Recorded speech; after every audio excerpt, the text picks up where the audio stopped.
Let's bring in former National Security Advisor, Lieutenant General Keith Kellogg. And I've been listening to you since the beginning of this. And one of the things that you had talked about was, one, the bravery, the strength, and the capabilities and the talents of the Ukrainian military defenses.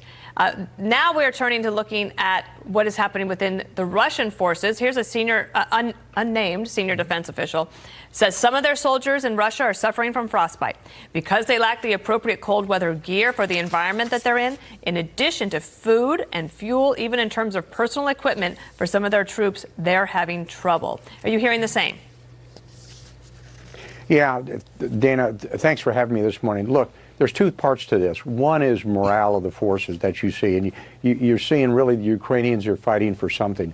There's an old Napoleonic axiom that goes, morale to the physical is 3 to 1, which means if you've got morale in your organizations and you've got great leadership, and clearly the Ukrainians do, especially with President Zelensky, they want to fight for something, and you can see that. The second part of it is leadership.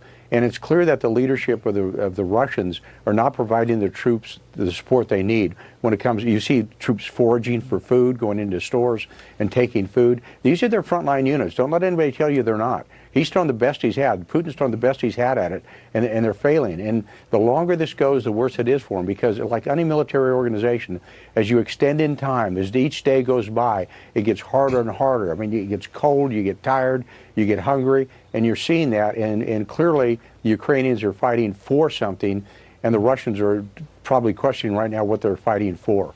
I wonder so if I give the edge to the Ukrainians right now. I wonder, General, if there's a difference when you talk about, you know, the morale and the troops on the ground and the tactical thing, because you have Russian analysts even and American analysts saying that Russia has made every tactical mistake possible. Do you believe that?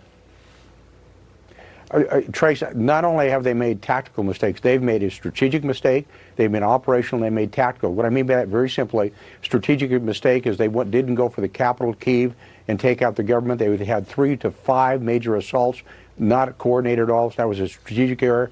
Operationally, they committed all their forces early, especially the airborne forces went in early. They got hammered. They defeated and left.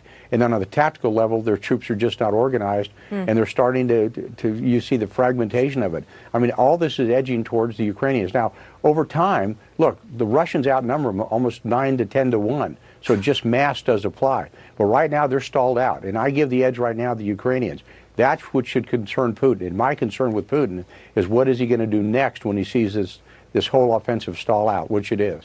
General, last night, CNN had the Putin spokesperson on. They asked about nuclear weapons. This is what he said.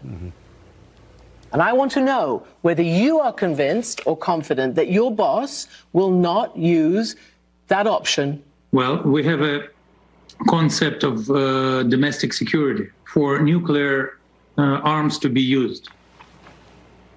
So if it is an existential threat for our country, then it can be used in accordance with our concept.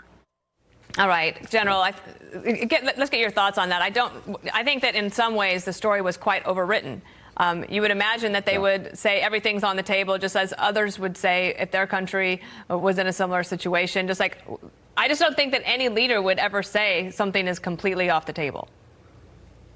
Yeah, Dana, look, I come at this a little bit differently. I don't think the nuclear option really is in play right now. I'm more worried about the chemical option, because the chemical nerve gas, that has been used. It's in their DNA. Putin has used that against his political opponents. Look what he did to Navalny. He's used it in support of the Syrians.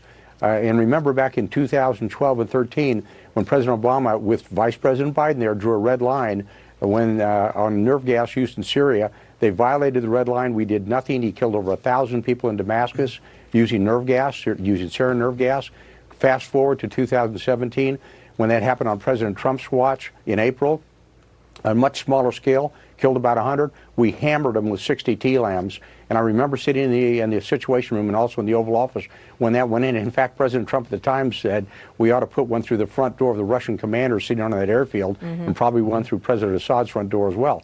And we didn't have anything happen after that. But it's in their DNA. They may want to use it because it does disperse quite rapidly, and it's a weapon that puts absolute fear in the hearts of civilians. And he may try to leverage that to get Zelensky to come to the table. That's my biggest concern. And I'm wondering, General, when you talk about, this concept of domestic security, because one of them that really struck me is the one that says, and the Kremlin spokesman addressed this, he said, if you look at NATO's eastward expansion, that's in the Russian concept of domestic security.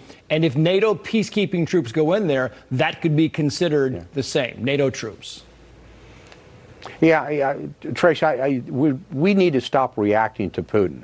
We need to tell him, hey, this is what we're going to do. That's why it's so important today when President Biden goes to Brussels and talks to the NATO alliance. There needs to be some deliverables that come out of that. We need to tell the Russians this is what we will not accept, be it the chemical or biological or nuclear areas, what we're talking about, what you just mentioned on peacekeeping. We should stop reacting to this guy. We should be providing them the MiGs. We should be providing them air defense capability, put an Iron Dome over at least the western part of Ukraine. But every time we seem to be reacting to him, I've reached a point where, look, he's shown his military to be very weak. It's really an ineffective military, and it's time for NATO, if I may say this, it's time for NATO to man up and say, we're not going to accept certain things, and tell them that. Yeah. Yes, sir, you can say that, General. You can say whatever you want here with us. Thank you so much for being here. We appreciate it. Thanks, Dana. Well,